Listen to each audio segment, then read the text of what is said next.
job ya kajing ya ukun lang rot paskha Kristan ya ro ai ngo jing knya u Kristu kun lang rot lui laki lang rot u siu kuna ban pen ya so pat la ukpa Hallelujah, Hallelujah, Jesus Christu lamipa, ula job ya kajing ya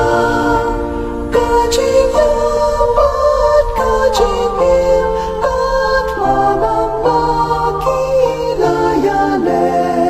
usip jing im unang sensyan Shaya ula job thiao ya kajing ya Alleluia Alleluia Jesu Kristu lamipa ula job ya kajing ya